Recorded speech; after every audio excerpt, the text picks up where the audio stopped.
Olá, pessoal. Meu nome é Wellington Miliari, sou pesquisador extensionista do Programa Polos de Cidadania, Universidade Federal de Minas Gerais, e também sou pesquisador do Instituto Transjus, da Universidade de Barcelona, Espanha. A convite da pesquisadora Natália Mello e do professor João Paulo Moreira Rigueira, eu venho falar para vocês no curso Ação Direta junto à População em Situação de Rua. O tema de hoje faz parte do segundo bloco desse curso, intitulado Abordagem e Aspectos Sociodemográficos da População em Situação de Rua no Brasil. Eu coloquei como subtítulo Violação de Direitos e Dados, ou de Dados. Eu acho que isso vai ficar mais claro na terceira parte da nossa apresentação. Bom, eu separei, então, em três partes a nossa apresentação. A primeira delas é População em Situação de Rua enquanto fenômeno socio-urbano. A segunda parte, aspectos sociodemográficos da população em situação de rua no Brasil e suas regiões. E a terceira parte, última, dados e violação de direitos. Em primeiro plano, eu gostaria de compartilhar com vocês uma definição que eu basicamente utilizo para condução de estudos urbanos. A população em situação de rua é um fenômeno socio-urbano, vivenciado por quem não dispõe de moradia, e ela decorre de inúmeros fatores. Alguns dos fatores são a pobreza no campo e a consequente migração forçada para os grandes centros, o desemprego, perda de acesso à moradia, relações familiares conflituosas e razões psicológicas, remoções arbitrárias e reintegrações de posse sem interesse do poder público em criar alternativas a famílias e indivíduos socioeconomicamente vulneráveis, a desigualdade histórica no processo de acumulação de riqueza em nível nacional. Aqui uma indicação bibliográfica que eu acho interessante compartilhar com vocês. Não é um texto ou um livro sobre população em situação de rua, mas que pode elucidar e abrir caminhos, principalmente na pesquisa sociológica, mas também em contato com outras áreas, direito, a ciência política, enfim, tantas outras áreas. O professor Lúcio Kovarik, ele tem uma longa trajetória de estudos relacionados à dinâmica socio-urbana, principalmente nas capitais do Brasil, e com recorte também nas regiões metropolitanas. Outra definição importante é com relação ao fenômeno, né? O fenômeno da população de rua pode ser encaixado nessa definição como acontecimento ou processo que se repete ao longo de um determinado tempo, independentemente do lugar urbano.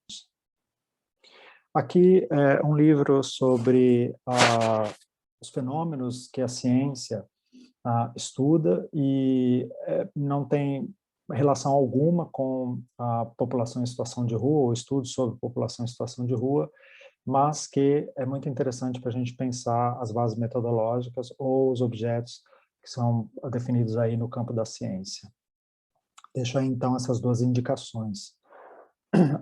O livro do professor Lúcio Kovarik e esse livro sobre ciência, né? Muito interessante. Bom, a segunda parte da nossa apresentação, ela é basicamente a apresentação de um relatório que foi elaborado pelo Programa Polos de Cidadania, e ela trata dos aspectos sociodemográficos da população em situação de rua no Brasil. Aqui de antemão gostaria de comentar duas coisas. A primeira é que não existem tantos estudos sobre população de rua no Brasil. Aliás, se vocês procurarem, vão acabar tendo dificuldade para entender o fenômeno da população de rua mesmo em outros continentes, países desenvolvidos ou países em vias de desenvolvimento. Daí é interessante notar que, como fenômeno social, é pouco estudado. O outro aspecto que eu gostaria de ressaltar é que as bases de dados que alimentam estudos sobre população em situação de rua, no Brasil, elas começaram logo no início dos anos 2000, e ainda assim os municípios, considerando que o Brasil tem mais de 5.500 municípios, nem todos os municípios têm uma certa regularidade na coleta de dados. A gente vai...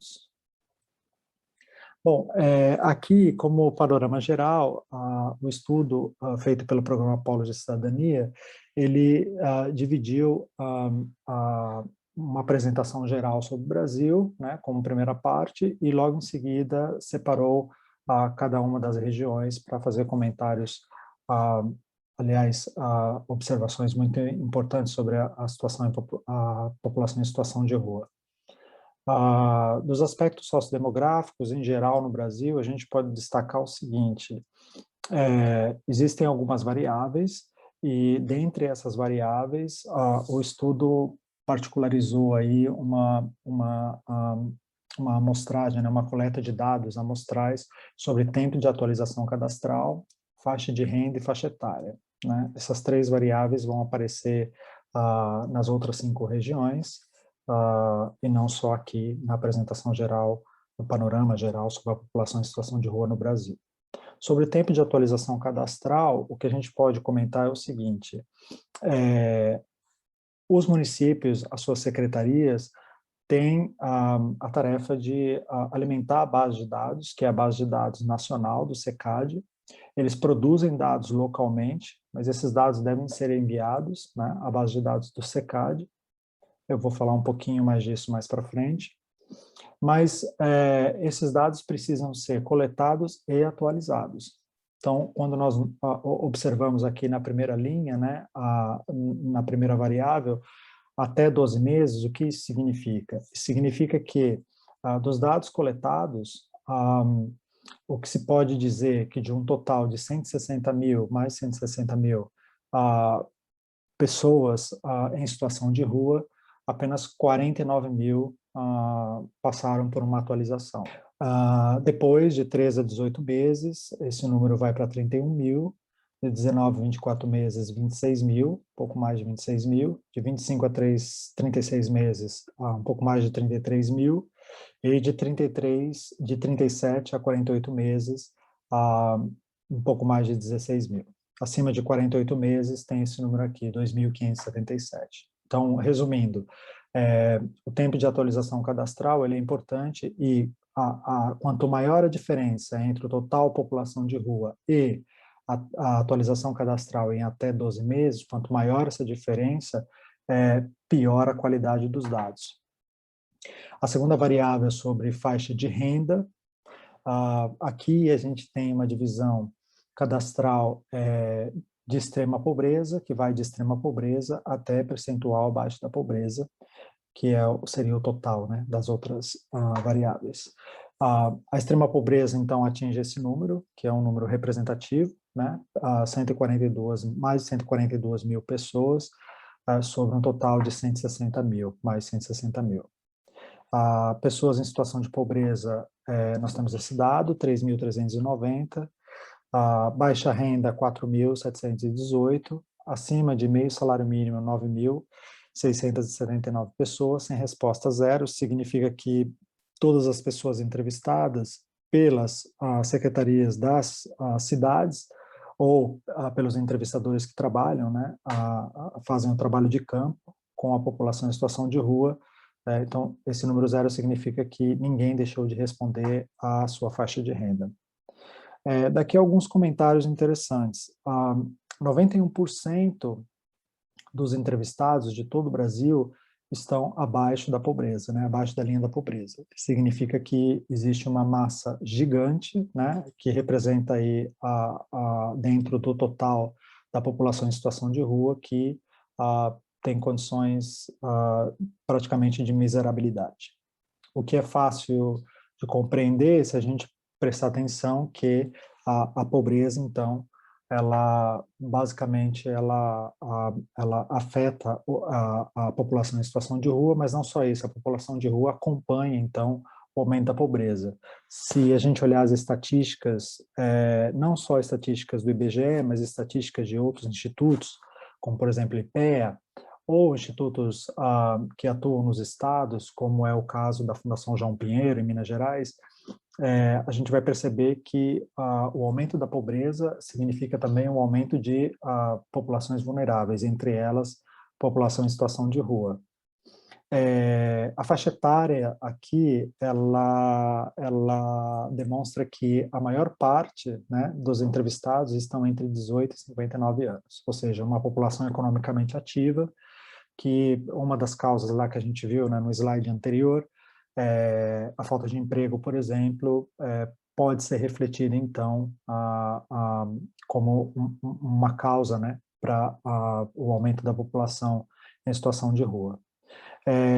Entre 0 e 6 anos, aí compreenderíamos crianças, né, 2.489, esse é um número, enfim, bem significativo, porque a gente está falando de pessoas que dependem de responsáveis adultos. Bom, de 7 a 17 anos, 2.523 pessoas.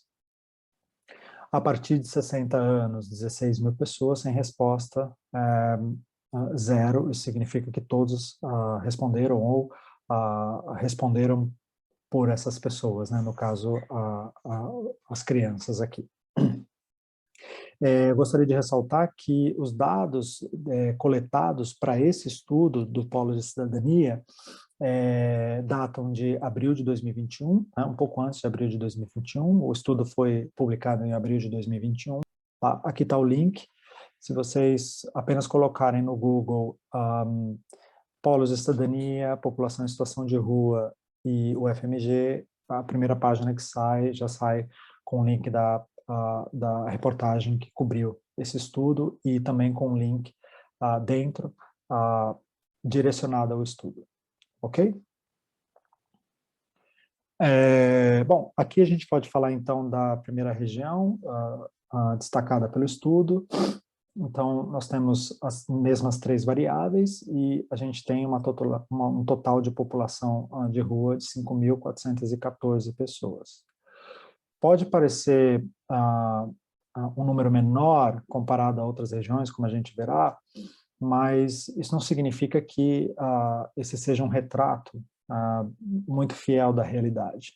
Como eu disse, a base de dados do SECAD ela é alimentada pelas prefeituras, e nem todas as prefeituras puderam ou não fizeram, ou fizeram de maneira parcial a coleta de dados. Então, isso pode causar distorções, né? Lembrando que o SECAD é apenas uma base de dados que funciona como espelho daquilo que os municípios coletam de dados e enviam para a base do SECAD. Pois bem, então, de 5.414, aqui, o total da população em situação de rua na região norte, apenas 1.502 pessoas tiveram, então, seu cadastro atualizado. Então, a gente vê que tem uma correlação, mesmo quando a gente pensa em termos de Brasil, número total e a atualização cadastral, parece que há sempre uma grande diferença, né? Então, é interessante notar isso. Aqui, de 13 a 18 meses, na região norte, nós temos, então, uma atualização de 1.458 e nos demais critérios aí que separam o tempo nessa variável, a gente vai perceber que se a gente somar a atualização cadastral até 12 meses mais 13 a 18 meses, a gente vai ter aqui quase 3 mil pessoas, né? Então, isso é um número bem significativo perto do total. A faixa de renda que repete, mais uma vez, aquilo que a gente tinha visto, né? Olhando o percentual abaixo da pobreza, a gente vê que 91% da população entrevistada em todo o Brasil vive abaixo da linha da pobreza. Na região norte, isso não é diferente, então um número muito próximo, né? 93%. E isso é bem significativo para a gente observar aquela correlação que eu havia mencionado. A população em situação de rua, o aumento, a diminuição ou estabilidade, isso vai depender também do aumento, diminuição e estabilidade da pobreza no país. A faixa etária, então, aqui a gente tem a maior, né, a concentração de pessoas entre 18 e 59 anos, vivendo em situação de rua. O que a gente pode comparar que com o Brasil, existe também a maior parte, né, da população em situação de rua compreende essa faixa etária. Então, esse seria o dado, digamos assim, mais sistematizado e atual que nós temos sobre a região norte. Como eu disse, os dados e as pesquisas ou os relatórios técnicos sobre população em situação de rua no país, pensando que nós temos uma demografia de mais de 210 milhões de brasileiros. Bom, a região Nordeste, a atualização variava, a atualização cadastral, a gente tem a maioria até 12 meses. Se a gente comparar com a região norte do país, a gente também vai ter essa maioria, mas se nós compararmos com o total, ou seja, 6.540 sobre 20.334, a gente tem um percentual muito pequeno perto, né, do que seria ideal do total. O ideal seria entre 95% e 98% de atualização cadastral. De 13 a 18 meses, 4.268 pessoas, e de 19 a 24 meses, 25 a 36 meses, 37 a 48 meses ou acima de 48 meses. Comparando com a região norte, a gente percebe que de 25 a 36 meses na região norte, digamos, seria o terceiro colocado, né, no ranking aí da atualização cadastral. Aqui a gente tem um panorama um pouco diferente. Aliás, igual, aparece em terceiro lugar, né? Em primeiro lugar seria até 2 meses, depois de 13 a 18 e depois de 25 a 36 meses. O que é interessante notar é que depois de 4 anos, se esse cadastro não for atualizado, essas pessoas são descontinuadas do cadastro ligado à Caixa Econômica Federal. Então, o cadastro único ele está interligado ao cadastro da Caixa Econômica Federal e isso afeta o recebimento de benefícios, como Bolsa Família ou outros benefícios. Portanto, é importante as prefeituras trabalharem para que o tempo de atualização cadastral fique dentro dos 12 meses. Esse seria o ideal. Faixa de renda, a gente vê aqui extrema pobreza, uma população significativa, né? Tem 93% dessa população em situação de rua na região Nordeste vivendo abaixo da linha de pobreza. E nós temos também pessoas em situação de pobreza, isso seria vivendo, digamos, com um pouco mais, mas não tanto. Baixa renda, 553 pessoas, acima de meio salário mínimo, 819. O que é sempre interessante de destacar é que existe, parece, uma linha, digamos, né, condutora, quando a gente fala de faixa de renda. Então, no Brasil, em termos gerais, né, Brasil, pessoas vivendo abaixo da linha da pobreza, 91%.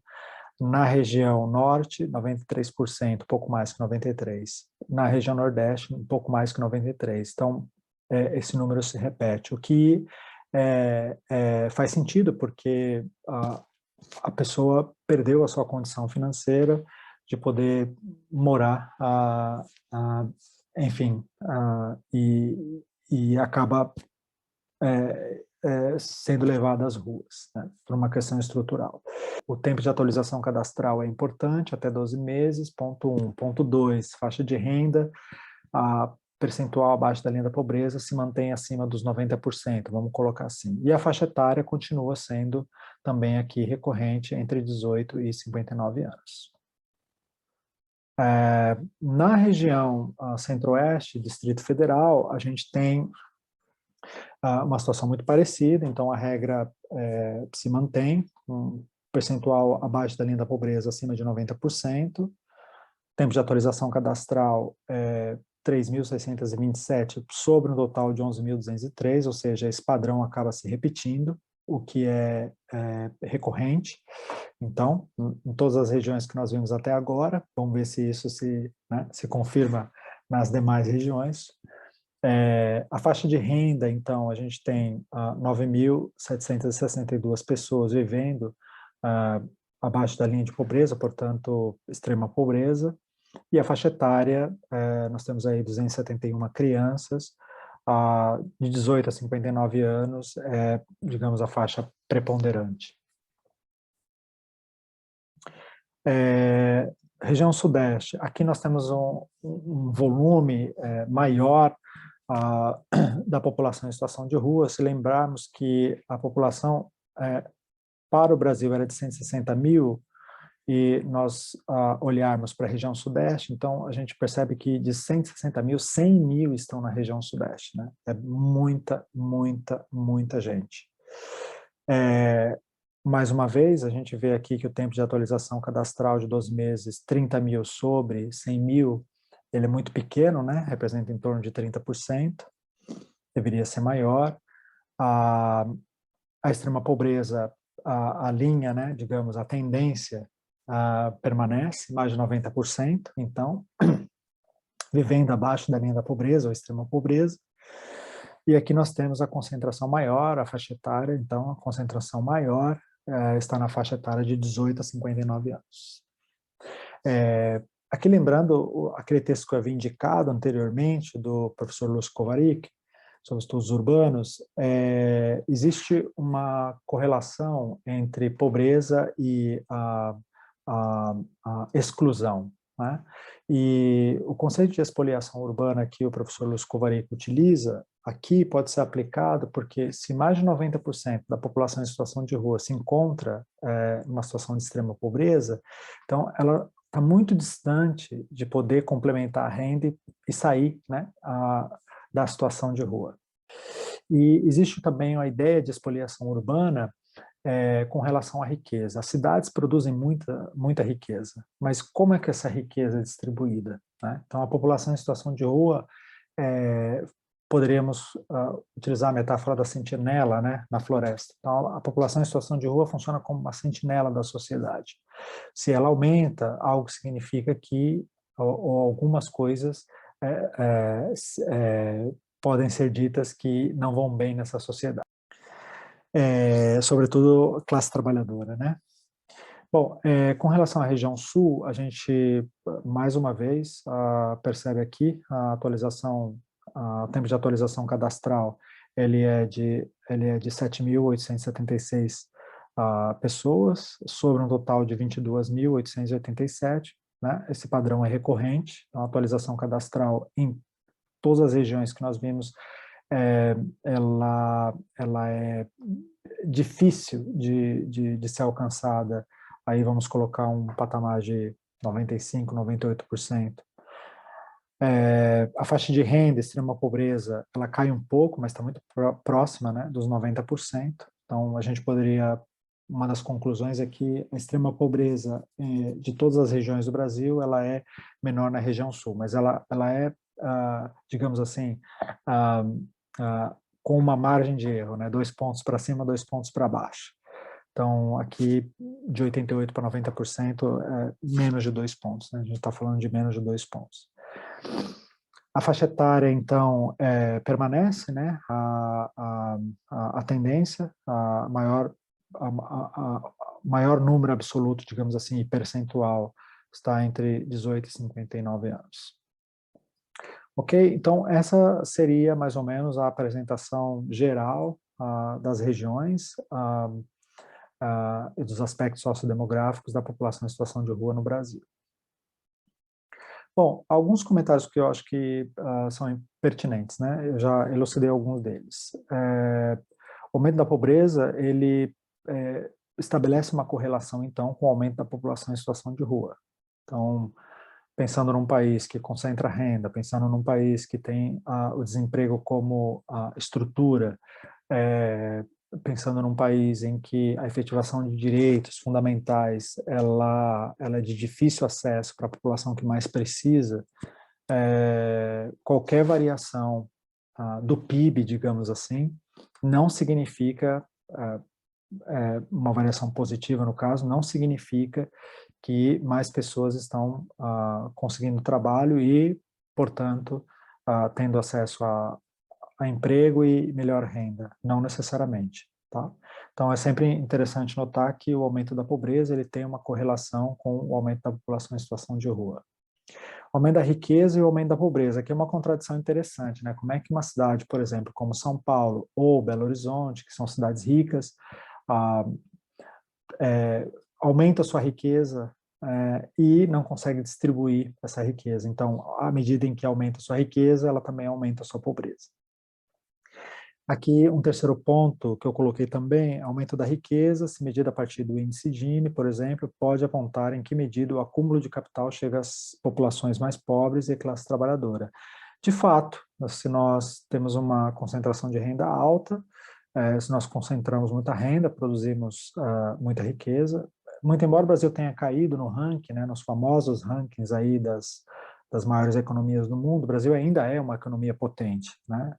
Mas isso não tem significado, principalmente dos anos 80 para cá, um aumento de oportunidades, sobretudo para a classe trabalhadora e para as populações mais pobres. Então, eu coloquei o índice Gini como referência porque vocês podem comparar depois, e aí já é o último ponto, né, dos comentários, com os índices de desenvolvimento humano e de renda per capita. Então, acho que entre esses três índices, Gini, desenvolvimento humano e renda per capita, o Gini talvez se aproxime mais aí de uma, digamos assim, de uma avaliação que seja mais precisa. Bom, com relação à violação de direitos e dados ou de dados, eu começo dizendo o seguinte: as prefeituras fazem a coleta de dados sobre população em situação de rua e sobre outras populações vulneráveis, né? A gente pode falar aí de pessoas idosas que não têm nenhuma renda, a gente pode falar de pessoas com deficiência, a gente pode falar, enfim, de vários outros grupos, né? Comunidades quilombolas, por exemplo, comunidades indígenas, que não estão necessariamente nas cidades, ou podem não estar necessariamente nas cidades, mas vivem em zonas urbanizadas, né? São assentamentos urbanos, não são áreas rurais, propriamente ditas.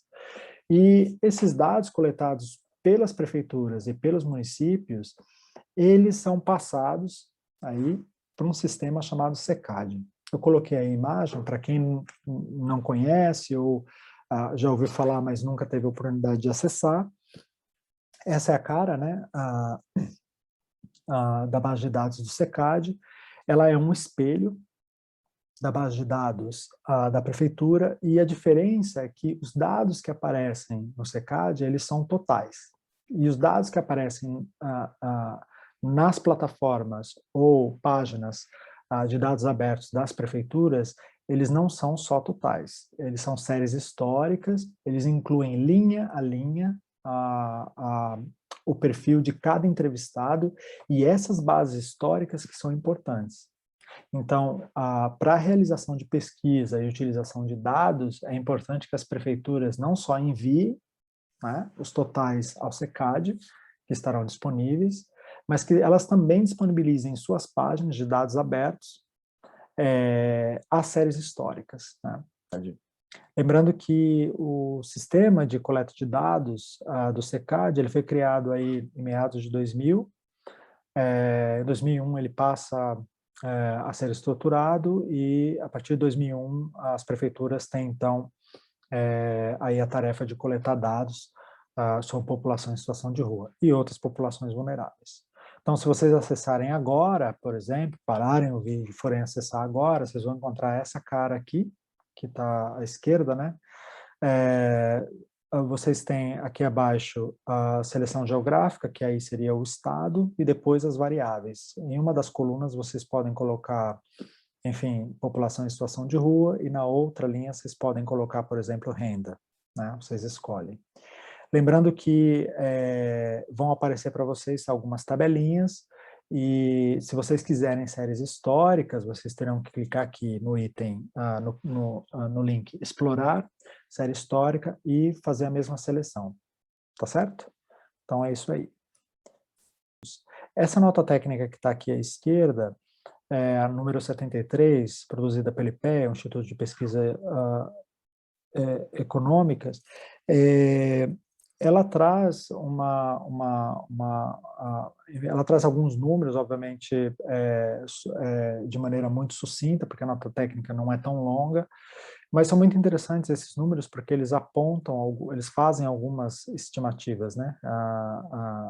Então, esses números trazidos pela nota técnica, eles apresentam algumas tendências sobre população em situação de rua.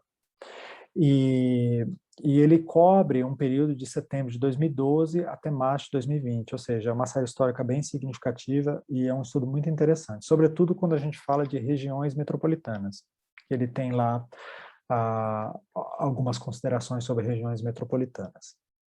O relatório técnico-científico a gente já comentou, né, porque basicamente foi o que a gente apresentou, e esse último relatório sobre população em situação de rua, ele foi feito com um estudo de caso à cidade de Belo Horizonte, Minas Gerais. Aqui a gente faz, eu participei desse estudo, aqui a gente faz uma coleta não só dos dados, mas a gente aponta problemas aí na base de dados da Prefeitura de Belo Horizonte.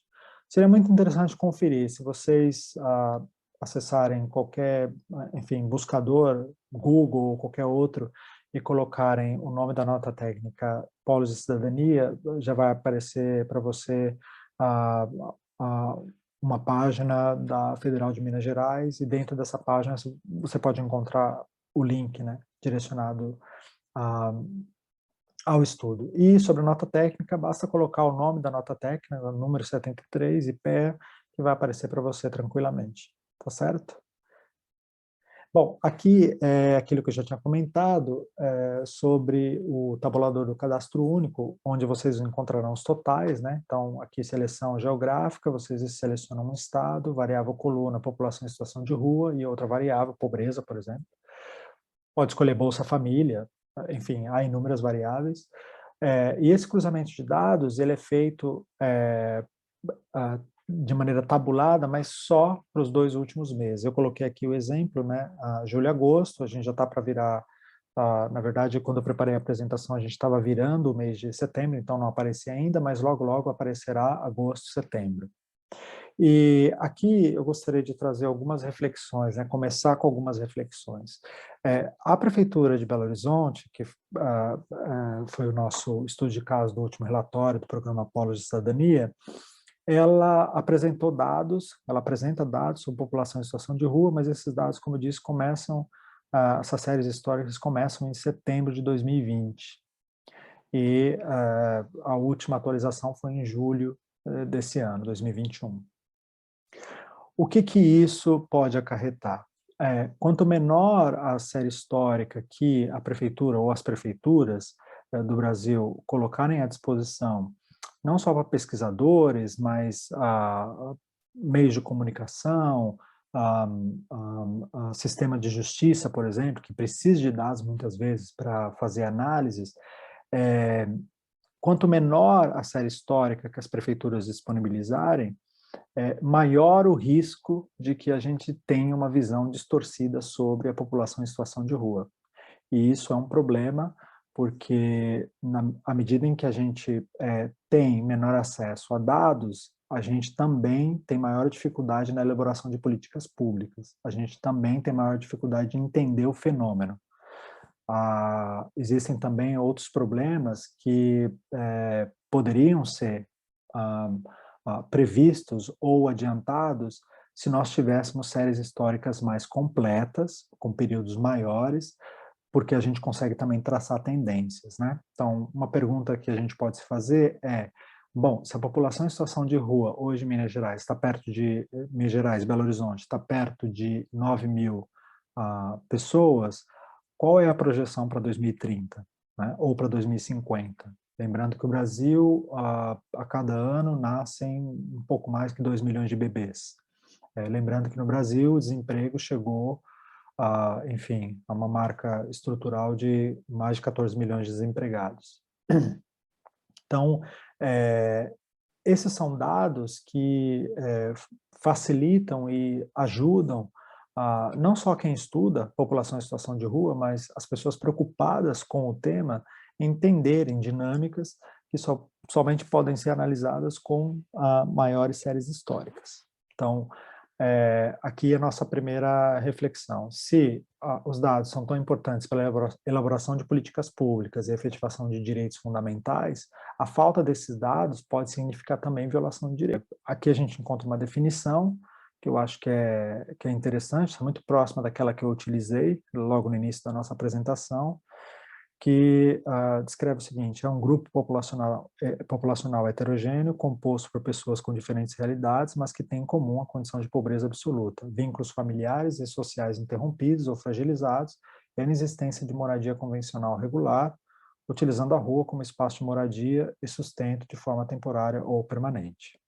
É uma definição muito próxima, mas por que não utilizei essa definição? Porque eles selecionaram a palavra moradia, né? Então, inexistência de moradia, inexistência de moradia convencional regular.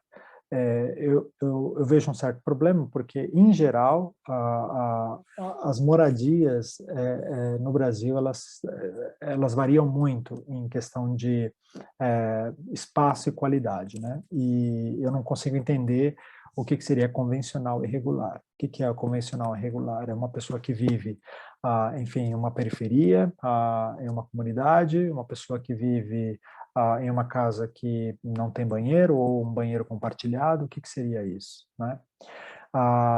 Utilizando a rua como espaço de moradia, que é um outro problema, né?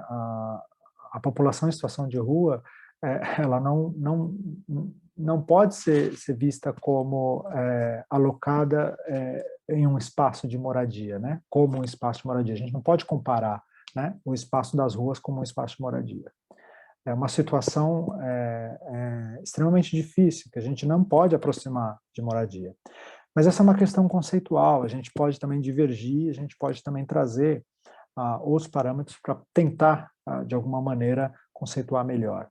A instrução operacional número 7, que diz o seguinte: o cadastramento de pessoas em situação de rua deverá ser realizado por meio de trabalho articulado entre as áreas gestoras do Cadastro Único, portanto, governo federal, e a proteção social especial do Sistema Único de Assistência Social, o SUAS, na localidade. Ou seja, a articulação entre o sistema de cadastros e coleta de dados do Cadastro Único, que funcionaria como um espelho, e os poderes locais, digamos assim. Basicamente, a articulação das prefeituras com as suas secretarias, dando apoio ao Sistema Único de Assistência Social, o SUAS. Bom, aqui a gente tem ainda, né, o ponto 3 da instrução operacional, a número 7. A instrução é de 2010, então a gente está falando aí de uma instrução que já está há mais de uma década, né, em vigor. Observada a definição do decreto 7.053 de 2009, a identificação de pessoas em situação de rua poderá ser realizada no âmbito da proteção social especial do SUAS. Pelo serviço especializado em abordagem social, ofertado no Centro de Referência Especializado de Assistência Social, CREAS, ou unidade específica a ele referenciada. Agora aqui vem um outro ponto, né? Nas localidades onde não houver oferta deste serviço, os profissionais da proteção social especial do SUAS, qualificados para a realização dessa abordagem, poderão desempenhar essa função, devendo-se assegurar sua presença sistemática e continuada nos espaços públicos. Esse trecho é muito importante porque nem sempre a pessoa que vive em situação de rua pode se deslocar até um centro para atualizar o seu cadastro, por exemplo. Então, é importante ressaltar que a prioridade para quem está nas ruas enfim, são as necessidades mais vitais. Então, um cadastro pode significar um problema para essa pessoa, um problema de deslocamento, né? Se for muito distante, ela não pode nem entrar em transporte público, porque a gente já sabe como, né, o transporte público recebe pessoas em situação de rua. Esse deslocamento, então, tem que ser feito pelos profissionais. Daí a importância de aumentar os grupos de coleta de dados e de entrevistadores que são itinerantes. Isso é muito importante. Essa compreensão da realidade muda a qualidade, né, dos dados. A gente está entendendo aí como qualidade de dados uma atualização cadastral que seja coerente com um número maior do que aquele que a gente viu em cada uma das regiões.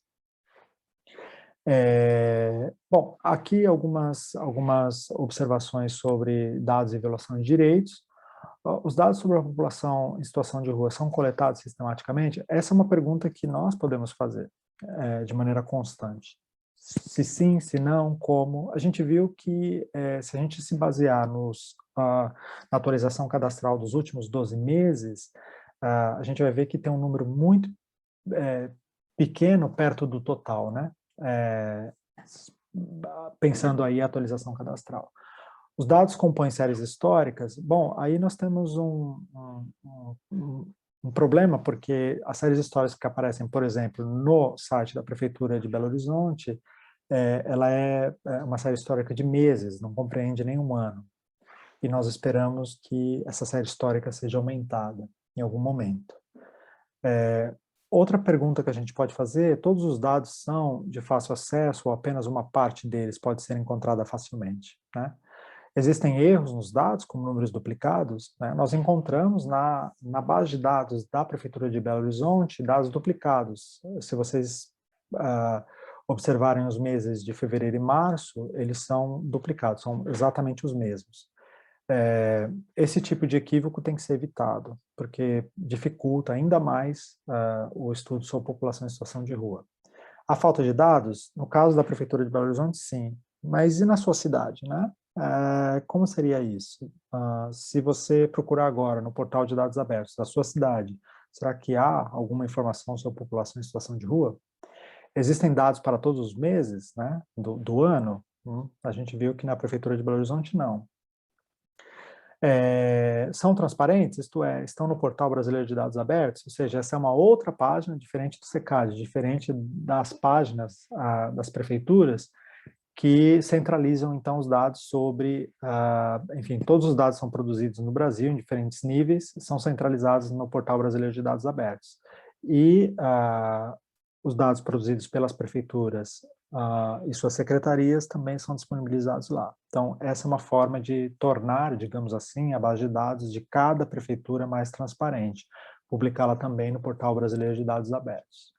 São estáveis? Aqui é um outro problema, né? Houve um tempo em que a gente realizou uma pesquisa sobre população em situação de rua em Belo Horizonte e havia mais dados, havia mais, digamos assim, meses e anos da série histórica. E esses dados, eles foram encurtados, desapareceram. Então, a gente não tem a segurança de que esses dados são estáveis, né? Posso confiar que não serão subtraídos, corrompidos, apagados, alterados? Ou seja, existem estudos que confirmem isso? As prefeituras não só devem coletar os dados, mas elas também devem dizer como esses dados são tratados, né? Os dados estão atualizados de um período tal ao período tal, nenhum número foi subtraído, nenhuma tabela foi corrompida, não há, por exemplo, dados duplicados, dados não foram apagados ou alterados, etc. É possível fazer pesquisa sobre população em situação de rua com poucos dados ou dados coletados inapropriadamente? Acho que não, né? Aliás, essa é uma grande dificuldade para estudos não só em população em situação de rua, com população em situação de rua, mas, sobretudo, qualquer lugar que a gente olhe, a gente vai encontrar um certo problema com relação a dados e políticas públicas, porque a gente sabe que os dados são muito escassos. Um exemplo fora da população em situação de rua que a gente pode comentar são os dados sobre mineradoras, né? Então, se vocês procurarem na Agência Nacional de Mineração, vocês vão encontrar que existem dados sobre as mineradoras e, enfim, todo o processo da mineração, da cadeia produtiva, mas que nem todas as empresas, né, que mineram no país enviam dados. E mesmo as grandes que mandam muitos dados, mandam de maneira insuficiente. Então, não é possível fazer pesquisa sobre população em situação de rua com poucos dados ou dados coletados inapropriadamente. E aqui eu volto ao tema da violação de direitos e de dados. Então, se há uma falta de alimentação de dados e essa falta é sistemática, existe então aí uma ação do poder público que escolhe, né, em não alimentar essa base de dados. É uma escolha, porque a tarefa existe, ela deve ser cumprida. Se essa escolha é feita e ela pode prejudicar, e ela prejudica de fato, pessoas que vivem em situações de vulnerabilidade, existe então uma relação entre falta de dados e violação de direitos. É possível efetivar direitos fundamentais com dados que estejam violados? Bom, acho que não, né, gente? Se você fizer uma busca rápida na base de dados do seu município, que tipo de dados sobre a população em situação de rua você encontrará? Então, essas são algumas perguntas que eu coloco para vocês, para a gente já ir fechando, então, a apresentação. Eu gostaria de fazer uma síntese rápida do que a gente apresentou, e lembrando que na parte 1 a gente trouxe a questão da população em situação de rua enquanto fenômeno socio-urbano, né? Então vai se apresentar, independentemente do país, do continente, sempre. Na parte 2, aspectos sociodemográficos da população em situação de rua no Brasil, a gente viu aí então, né, uma apresentação um tanto quanto rápida, mas bem consistente do programa Polos de Cidadania. E a terceira parte, a gente comentou sobre dados e violações de direitos, tá certo? Bom, aqui está meu e-mail, se vocês tiverem alguma dúvida, alguma questão, por favor, entre em contato. Aqui estão as minhas plataformas, né, a ResearchGate e Academia. Vocês podem entrar, ver, se comunicar, interagir. É muito interessante a gente criar também uma rede de contatos e, quem sabe, se encontrar numa outra oportunidade futura, tá bom? Um grande abraço, muito obrigado e até a próxima.